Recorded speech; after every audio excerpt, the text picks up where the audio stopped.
देखिए, विशेष सर्वेक्षण जो अभियान की बात कर लें और विशेष सर्वेक्षण की बात कर लें, महाअभियान अलग है।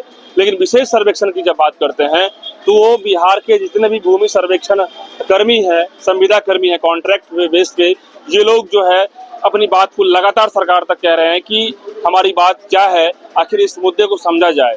क्योंकि भूमि राजस्व मंत्री संजय सरावगी चर्चा तो करते हैं, महाअभियान पर बात करते हैं। महाअभियान से यहाँ पे इसका नाता नहीं है, ये विशेष सर्वेक्षण की बातें हैं।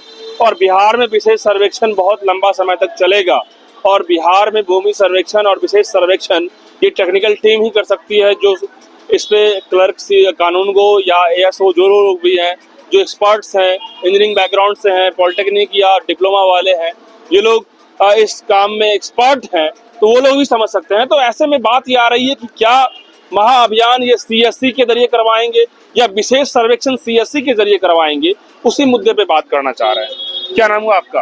मेरा नाम जयप्रकाश आर्या हो। जयप्रकाश, ये बताइए कि भूमि सर्वेक्षण अभियान में महाअभियान और विशेष सर्वेक्षण दोनों को एक किया जा रहा है। मंत्री जी भी बात कर रहे थे, भूमि राज्य मंत्री। दोनों का आपसी में सीधा संबंध नहीं। बिहार विशेष सर्वेक्षण का काम बिल्कुल अलग है। बिहार विशेष सर्वेक्षण का कार्य विगत 5 वर्षों से चल रही है, जो हम लोगों के द्वारा किया जा रहा है। एक्चुअल में इसका अधिनियम और नियमावली 2011-12 में बना था। पहले भी काम शुरू की गई थी 2013-14 में। उस समय नॉन टेक्निकल लोग थे जो अमानत की पढ़ाई किए थे, सर्वेयर की पढ़ाई किए थे, वो लोग बहाल हुए थे। उजरत भोगी अमीन उनको कहा जाता था। उनके द्वारा काम कराया गया, लेकिन काम में अपेक्षित प्रगति नहीं हुई, या जो वो कराना चाह रहे थे टेक्निकली वो लोग उतना दक्ष नहीं थे, तो उन्होंने पुनः इस पर पुनर्विचार किया। फिर 2019 में नियमावली में संशोधन हुई और उसके तहत हम लोग की बहाली हुई। जब नियमावली में संशोधन होते रहती है और आप लोग की बहाली जब होती है, उसके बाद जब टाइम भी एक्सटेंड किया जाता है, तो निश्चित रूप से आप लोग के फ्यूचर के लिए भी सरकार सोच सकती है, लेकिन नहीं सोचा जा रहा। देखिए, सर्वे का जो कार्य है ना, वो कभी से ऐसा नहीं है कि 1 साल का काम है या 2 साल का काम है। लेकिन यहाँ पे मुद्दा यही है, सरकार ये सोच रही है या जो चीफ सेक्रेटरी है वो सोच रहे हैं कि अब काम मतलब कि लगभग ठीक हो गया, हम लोग अब इसको अपने तरीके से हैंडल कर लेंगे, और आप लोग को नजरअंदाज किया जा रहा है। मुख्य बात यही है, महाअभियान खत्म होने की बात नहीं है। हाँ। महाअभियान बिल्कुल अलग चीज है। हाँ। महाअभियान के अंदर जो काम हो रहा है वो जमाबंदी का काम हो रहा है। अच्छा, किसके रसीद में क्या सही है, जैसे अभी आप देखते होंगे जब ऑनलाइन रसीद किसी का कट रहा है तो आप देखेंगे कि नाम कुछ लिखा हुआ है, खाता खेसरा में 00000 दिखा हुआ मिल जाएगा, या कहीं रकबा है तो रकबा में 00 मिल जाएगा, खाता है तो खेसरा गलत, खेसरा है तो खाता गलत। वो जो काम है पूरा तरीका से जो राजस्व कर्मचारी अंचल कार्यालय का ऑफिस है वो उसका काम है। अच्छा, आप लोग महाअभियान वाला काम नहीं कर रहे हैं? हम लोगों का उस काम से कोई लेना देना नहीं है, लेकिन सरकार वही काम को जो जमाबंदी में सुधार परिमार्जन के माध्यम से होते आया है और वो लगातार चलता भी रहेगा। लेकिन चुनाव का समय है, सरकार भी इस बात को लेकर के प्रेशर में है कि अंचल में ये है, जो भी तरह की समस्याएं हैं या रैयत को दाखिल खारिज को लेकर परेशानी हो रही है, जमाबंदी किन्हीं के दादा के नाम से है, परदादा के नाम से है, तो सरकार को हुआ कि इसको लेकर के फजीहत हो रहा है। तो वो भी चुनाव के टाइम को देखते हुए उन्होंने प्लान किया कि जो हमारे पास विशेष सर्वेक्षण का टीम है वो भी समझते हैं कि काफी मतलब एबिलिटी है, ओवर क्वालिफाइड है, क्वालिफाइड कहना भी कम होगा, ओवर क्वालिफाइड है, ठीक है। तो उन्होंने प्लान किया कि हम अपने इन सभी कर्मी को रख करके 13,000 विशेष सर्वेक्षण वाले, विशेष सर्वेक्षण महान मतलब इसमें विशेष सर्वेक्षण कर्मियों का सहयोग लेकर के इस कार्य को निपटाया जाए। खैर उसमें कोई गलत भी नहीं है, उसमें कोई समस्या भी नहीं है, लेकिन हमारा कंसर्न ये है कि जब आप हमसे वो काम करवा रहे हैं और एक तरीके से देखें कि हम लोग जो विशेष सर्वेक्षण में काम कर रहे हैं खतियान का अद्यतीकरण हो जाए। जैसे खतियान आज से 100 साल पहले बना, 125 साल पहले बना, किन्हीं के परदादा के नाम से, किन्हीं के उनसे ही पहले के नाम से है। रसीद भी अमूमन उसी हिसाब से बहुत पुराना चल रहा है। तो नया सर्वे के बाद भी तो जमाबंदी नया कायम होगा, नया सर्वे के आधार पे। सर्वे का भी वही मोटिव है। मंत्री के जो बयान था उससे तो बिल्कुल सहमत नहीं है आप लोग? नहीं, मंत्री जी का बयान बिल्कुल एक डायरेक्शन में है। एक डायरेक्शन, वो जानबूझ के एक डायरेक्शन में चीजों को डाइवर्ट कर रहे हैं। वो एक तरीका से विलन बनाना चाह रहे हैं। ये लोग महाअभियान के विरोध में है, ये लोग महाअभियान को विफल करना चाहते हैं। मतलब उनका मोटिव तो एक तरीका से ऐसा है ना कि हम ही जो 12-13 हजार लोग हैं कहीं ना कहीं नीतीश कुमार को सरकार गिरा देना चाहते हैं। मतलब ऐसा वो समझ रहे हैं। ऐसा कैसे हो सकता है? मतलब आप ही लोग को फुल पावर दे रहे हैं।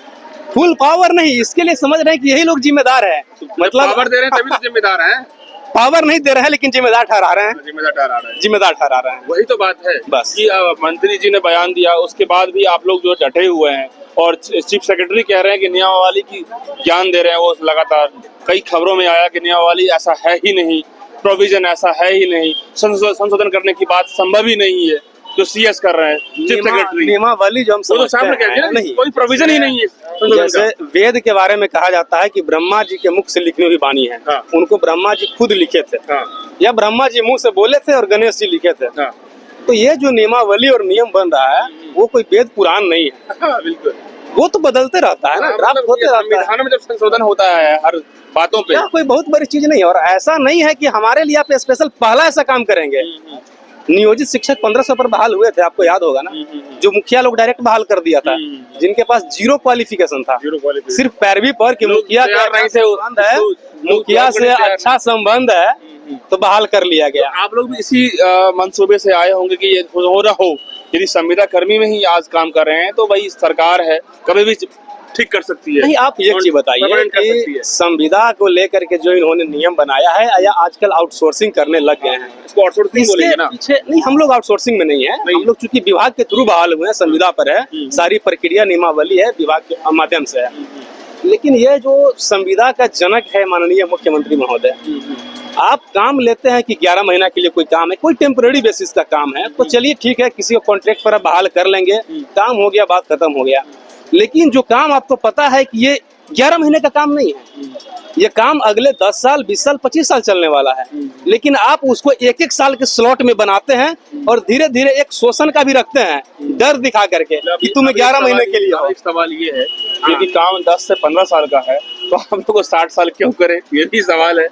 नहीं, 10 से 15 सवाल साल मेरा समझ का, गए आप क्या बोल रहे हम आपके बात को समझ गए कि काम, हमने आपको ये कहा कि 20 से 25 साल का काम, हमने ये नहीं कहा हैं। आप कह रहे हैं कि काम 10 से 15 साल का नहीं है, लगातार जाएगा।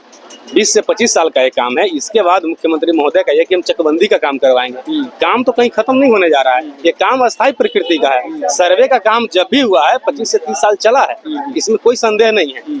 आप कहेंगे कि 30 साल लेकर आए मैं तो 60 साल क्यों रखे, तो भाई हमारा उम्र तब 30 साल हो गया ना, हमारा उम्र तब 30 साल में बचा हुआ है। 60 साल में ऐसा थोड़ी कि हम पैदा लिए हैं, आप हमको बहाल कर दिए हैं कि आप हमको 60 साल ढोइएगा। बिल्कुल, कैरियर का लाइफ क्या है, 25 साल 30 साल। यही तो बातें हैं। लेकिन क्या आज हलचल दिख रही है, चीफ सेक्रेटरी की बात करें या मंत्री जी की बात करें, आज हलचल दिख रही है बहुत तेज, क्योंकि संख्या बल बहुत ज्यादा बढ़ चुका है। आप लोग, ये अच्छी बात है, अगर वे संवेदनशील हो रहे हैं तो अच्छी बात। वो हमारी अगर धैर्य की परीक्षा ले रहे हैं, वे चाह रहे हैं कि 1-2 आदमी की मृत्यु हो जाए, तब हम जा करके सुनेंगे। तो इस लेवल पे आना ही नहीं चाहिए। आप जो महाअभियान में आरोप लगाते हैं कि इनके वजह से डिस्टर्ब हो गया या वैकल्पिक व्यवस्था करना हमको पड़ रहा है, आपको तो हम लोगों ने 6 तारीख की डेट में ही पत्र दिया, पत्राचार किया, फिर हम 11 से 14 के बीच में काला पट्टी लगा करके काम किए। आप एक बार वार्ता कर लेते ना। एक बार भी वार्ता नहीं किया आप लोग।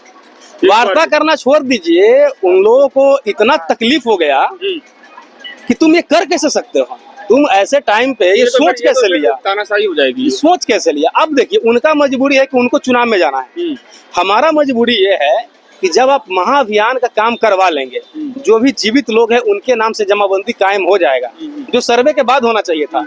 तो हमारा भी एक चिंता है, और एक मतलब व्यक्तिगत मेरा नहीं है, जितने विशेष सर्वेक्षण कर्मी हैं उसमें एक ये चीज निकल करके आई कि अगर सरकार महाअभियान के थ्रू ही अगर जमाबंदी को पूरा दुरुस्त कर लेती है तो ये हो सकता है कि वो विशेष सर्वेक्षण के काम को नहीं आगे कराए, कंटिन्यू नहीं कराए, और आप लोग यूजलेस हो जाए। अच्छा, और हमारे ये जो विशेष सर्वेक्षण और महाअभियान है, क्या अभी प्रोसेसिंग नहीं है, इसका कोई प्रोसेसिंग नहीं चल रहा है? काम चल रहा है, लेकिन मान लीजिए कि जो काम डॉक्टर को सुई देने का काम है, उस काम में गिरा रहे हैं राजमिस्त्री को, तो वो क्या वो काम करेगा? जिस तरह से हलचल पूरा बिहार में मची थी कि भूमि सर्वेक्षण के लिए डॉक्यूमेंट चाहिए, लोग आ नहीं पा रहे थे, आप लोग उसको देख रहे थे उस सब चीजों को? भूमि सर्वेक्षण का काम तो चल ही रहा है, वो एक अलग चीज है। पिछले साल देखिए, विशेष सर्वेक्षण का जो भूमि सर्वे का काम है वो 2020 से चल रहा है। बिहार के 20 जिले में चल रहा था, और वो भी 20 जिले के सभी अंचल में नहीं चल रहा था, लगभग 94 अंचल में चल रहा था। पिछला साल 2024 में उन्होंने अगस्त से पूरे बिहार में एक साथ काम चालू किया, 534 अंचल में एक साथ काम चालू किया। अभियान के साथ साथ सर्वेक्षण महाअभियान तो इधर 1 महीना पहले का प्लान है, 1 महीना भी नहीं हुआ, 16 से प्लान हुआ था उसका। महाअभियान प्लान फेल हो गया ना, देखा जाए तो नीतीश कुमार का। अब महाअभियान का प्लान फेल हुआ नहीं हुआ इस बारे में मैं क्या बताऊंगा, वो तो सरकार जाने कि किस तरह से वो काम करा रही है नहीं करा रही है। हमें तो जिस दिन हमने स्ट्राइक का नोटिस दिया, अगला दिन उन्होंने निकाल दिया कि किसी भी सर्वेक्षण कर्मी को कार्यालय में प्रवेश वर्जित रहेगा, किसी भी सरकारी कार्यालय में प्रवेश वर्जित है, और हम लोग का आईडी भी लॉक कर दिया गया। आईडी भी लॉक कर दिया। तो हम लोग का तो उसके बारे में कोई जानकारी भी नहीं है, क्या हो रहा है नहीं हो रहा है। जहाँ कहीं से आप लोग के माध्यम से स्थिति क्या लग रहा है, अभी की स्थिति क्या है? जितने भी 13,000 आप लोग हैं कर्मी, आप लोग अभी की स्थिति में क्या कहना चाह रहे हैं? हम लोग का अभी की स्थिति में यही है कि हम लोग भी अपने जीवन सुरक्षा को देख रहे हैं। आप भले हमको 11 महीना के लिए बहाल किए थे, लेकिन हम पिछले 5 साल से विभाग को सेवा दे रहे हैं। अब हमारी उम्र खत्म हो रही है, हम कहीं जनरल फॉर्म नहीं भर सकते हैं, दूसरा कोई काम नहीं कर पाएंगे। काम नहीं कर पाएंगे। हमारा जिस काम में एक्सपर्टीज है, हम सरकारी काम कर रहे हैं, तो कहीं ना कहीं एक गांव में, मोहल्ला में, हर जगह है ना कि आदमी सरकारी नौकरी में है। इस चीज को समझिए। बिल्कुल। तो हमारा भी जो एक्सपेक्टेशन है सरकार से, हमारा किससे होगा? आप कल के डेट में 1 साल के बाद कहिएगा कि आपको हम हटा रहे हैं, 5 साल के बाद आप हमको हटाइएगा, तो हम तो यूजलेस बन गए ना। मेरे पास कोई विकल्प नहीं। अरे हुए हैं। तो हमारी वही चिंता है। आप जिस चीज के लिए आप हमको आज डरा रहे हैं कि हम नौकरी से निकाल देंगे फुल फाइल कर दिया या बर्खास्तगी कर रहे हैं, तो हम जिस चीज को आज डर रहे हैं वो तो हमारे साथ 2 साल के बाद भी होना है ना। आज हो सकता है कि हम थोड़ा शरीर से ज्यादा बेहतर हम कुछ कर भी ले, 5 साल के बाद तो हमारी स्थिति और ज्यादा बदतर हो जाएगी। बिल्कुल फुल एंड फाइनल करने की बात है। ये जितने भी 13,000 संविदा कर्मी है, भूमि विशेष सर्वेक्षण वाले, ये लोग कह रहे हैं कि फुल एंड फाइनल कर लिया जाए, क्योंकि ना आपको कोई गुरेज रहेगा ना मुझे कोई गुरेज रहेगा। मुझे काम जब करना है तो परमानेंट करना है, और आपके लिए भी काम करना है और बिहार के लिए काम करना है।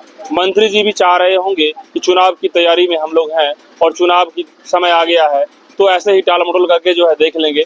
लेकिन भाई साहब, लोकतंत्र में जब 13,000 की संख्या में ये लोग अड़े हुए हैं, तो आप इसको यूं ही नहीं टाल सकते हैं। इन तमाम संविदा कर्मी को जवाब तो देना ही पड़ेगा, विचार तो करना ही पड़ेगा, और ऐसे में आप आज कीजिए, कल कीजिए, जब कीजिए, विचार तो करना ही पड़ेगा। बहुत बहुत धन्यवाद।